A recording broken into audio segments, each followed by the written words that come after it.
जैसी कांग्रेस की प्रथा थी, जो प्रांतीय कमेटियां थीं वो नाम रिकमेंड करती थीं और उन नामों में से चुनाव करके कांग्रेस का अध्यक्ष बनाया जाता था।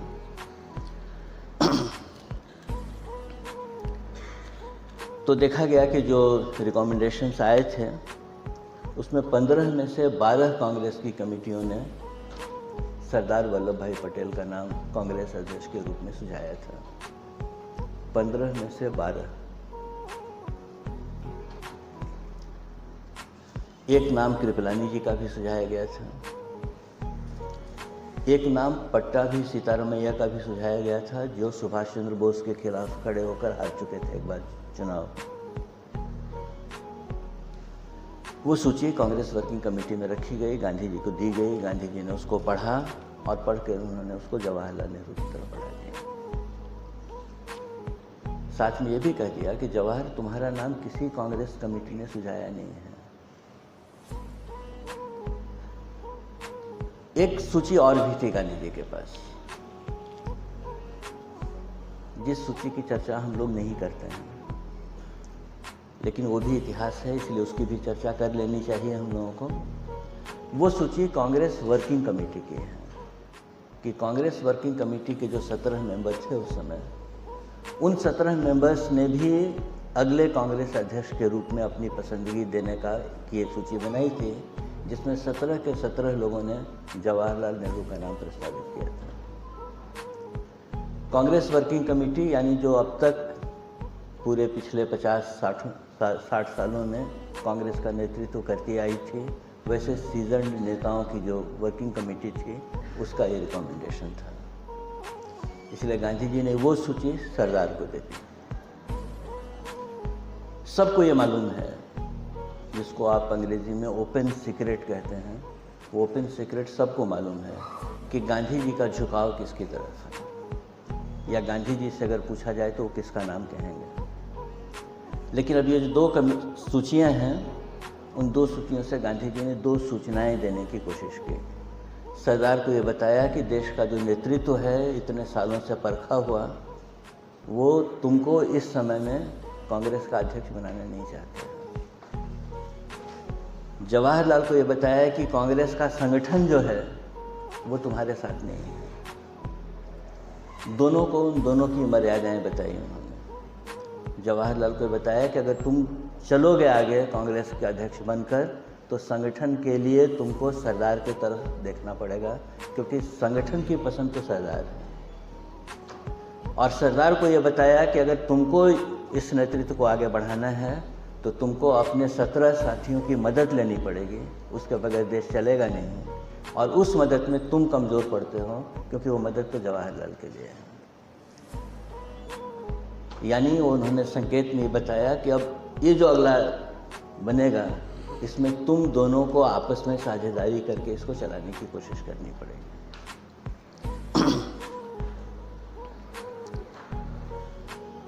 फिर उन्होंने सरदार की तरफ देख करके गुजराती में एक शब्द कहा उनसे, जिसका हिंदी अनुवाद होता है, आप रहने दीजिए, तमें रहे दो, और कहा उसके नीचे दस्तखत कर दो। सरदार ने उस सूची के नीचे दस्तखत करके उनको दे दिया। अब आप अभी बैठे हुए इस बात की कल्पना कीजिए कि ग्राम पंचायत का मुखिया बनने के लिए गोलियां चलती हैं। ये देश का प्रधानमंत्री बन रहा था, और सरदार को एक बार गांधी जी ने कहा कि तुम दस्तखत कर दो। सरदार ने एक बार पूछा भी नहीं कि क्या करने को कह रहे हैं, उन्होंने दस्तखत करके दे दिया, बात खत्म हो गई। आप गांधी के इस नैतिक प्रभाव का और सरदार का उस गांधी के प्रति समर्पण का, दोनों का चरम अगर देखना चाहिए तो यहाँ देखिए, जिसकी कोई तुलना आप नहीं कर सकते हैं। क्या छोड़ा उन्होंने? प्रधानमंत्री का पद छोड़ दिया, जो प्लेट में रखकर उनके सामने रखा गया था कि अगर वो ये कहते कि अगर 15 में से 13 लोग मुझको चाहते हैं तो आप कौन है ये कहने वाले कि मैं छोड़ दूं। और जवाहरलाल अगर सामने से उठकर ये कहते कि अगर आप अपना दावा पेश कर रहे हैं तो इस 17 लोगों का समर्थन मेरे साथ है तो कांग्रेस पार्टी के 2 टुकड़े हो जाएं। लेकिन तीनों को यह मालूम है कि इतिहास के जिस मोड़ पर हम खड़े हैं उस मोड़ पर निर्णय क्या करना है। निर्णय देश के लिए करना है, व्यक्ति के लिए नहीं करना है। इसलिए सरदार ने वो दस्तखत करके बढ़ा दिया। कृपलानी ने जवाहरलाल के समर्थन में अपना नाम वापस ले लिया और जवाहरलाल देश के पहले प्रधानमंत्री के रूप में यानी कांग्रेस अध्यक्ष के रूप में चुने गए। गांधी ने ऐसा क्यों किया? बहुत लोग पूछते हैं, आप में से भी बहुत सारे लोगों के मन में सवाल होगा, मेरे इतने कहने के बावजूद भी शायद आपके मन में सवाल होगा। इसका कोई जवाब नहीं है, क्योंकि गांधी ने कभी बताया नहीं कि उन्होंने ऐसा क्यों किया। और गांधी से पूछने जाने के लिए अभी मेरी तैयारी भी नहीं है कि उनसे जाकर पूछूं कि क्यों किया आपने ऐसा।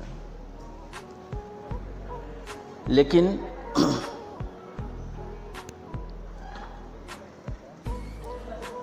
कुछ बातें ऐसी हैं जिनकी तरफ हमारा ध्यान अगर जाए तो बहुत अच्छा हो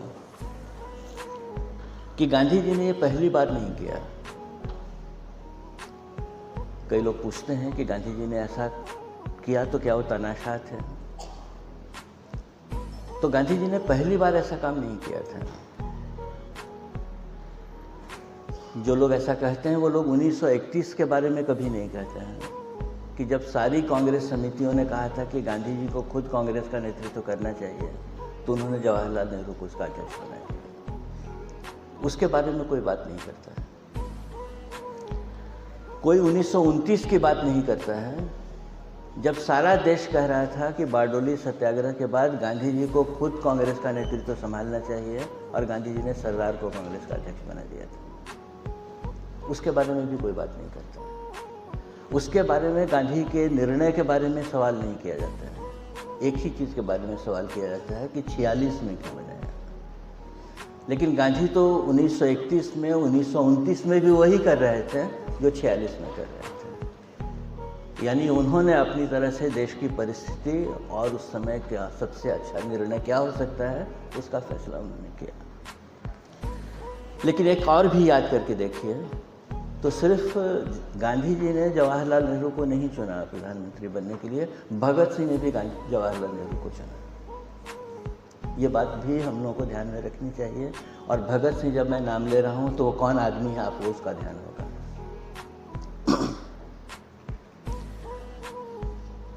जब सुभाष बाबू कांग्रेस में आए और कांग्रेस में 2 बड़े नाम उभर कर आए, सुभाष चंद्र बोस और जवाहरलाल नेहरू, और सारे देश में नौजवानों के बीच में इस 2 नाम का क्रेज़ था।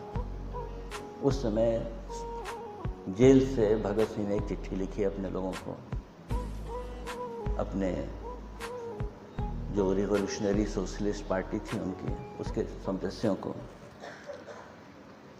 और लिखा उन्होंने कि कांग्रेस के 2 लोगों के नाम हवा में चल रहे हैं, जवाहरलाल नेहरू और सुभाष चंद्र बोस, और तुम लोगों को भी ये सोचना होगा तुम्हारे मन में भी कि इनमें से किसके पीछे जाना चाहिए, किसका समर्थन करना चाहिए। तो मेरा तुम लोगों को कहना है कि हम सब लोगों का पूरा समर्थन जवाहरलाल नेहरू को मिलना चाहिए। क्यों? तो उसका कारण भी देखते हैं कि जवाहरलाल नेहरू एक वैज्ञानिक दृष्टि वाले आधुनिक व्यक्ति हैं जो दुनिया की राजनीति को समझकर अपनी दिशा तय करते हैं। सुभाष चंद्र बोस एक बहुत जल्दीबाज आदमी हैं। उन्होंने सुपरफिशियल शब्द का इस्तेमाल किया कि जो बहुत सतही तरीके से चीज़ों को देखते हैं, बहुत जल्दीबाजी में रहते हैं। और पता नहीं क्यों भगत सिंह लिख रहे हैं, मुझको शक है इस बात का कि जब फैसले की घड़ी आएगी तो सुभाष चंद्र बोस रिएक्शनरी फोर्सेस के साथ जा सकते हैं। ये उस समय की बात है जिस समय सुभाष चंद्र बोस का सितारा बुलंद था, जिस समय हिटलर और तोजो और भारत से भागने वाली बात कहीं हवा में नहीं थी। उस समय भगत सिंह का आकलन यह है कि जब क्रंच सिचुएशन आएगी तो ये आदमी रिएक्शनरी फोर्सेस की तरफ जा सकता है, ऐसा मुझको दिख रहा है। इसीलिए हम लोगों को जब एक विश्लेषण ये भी होगा,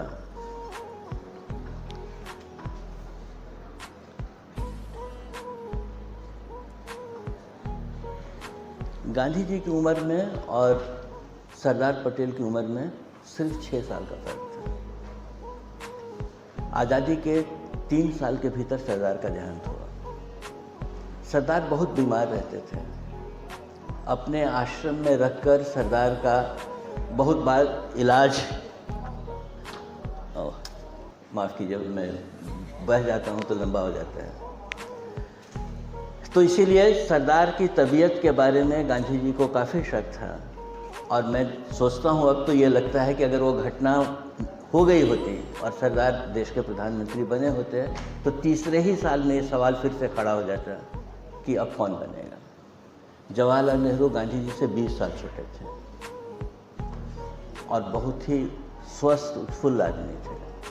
तो गांधी जी ने उस उम्र को भी एक रिकॉर्ड में रखा कि आदमी जो नेतृत्व करेगा, देश बन रहा है और इतने खतरे में खड़ा है, इस समय देश को एक समझदार और लंबे समय तक चलने वाले नेतृत्व की ज़रूरत है। इसलिए भी गांधी जी ने जवाहरलाल को अपने सारे मतभेदों को सामने रखते हुए और दुनिया के सामने उजागर करते हुए कि हमारे और इसके बीच में क्या क्या मतभेद हैं, ये जिम्मेवारी उनके सामने दी और जवाहरलाल देश के प्रधानमंत्री बने। मुझको इशारा किया जा रहा है कि मैं बंद करूं, इसीलिए मैं इस सारी कहानी को ख़त्म करता हूं और ये कहता हूं कि देश का प्रधानमंत्री के बनने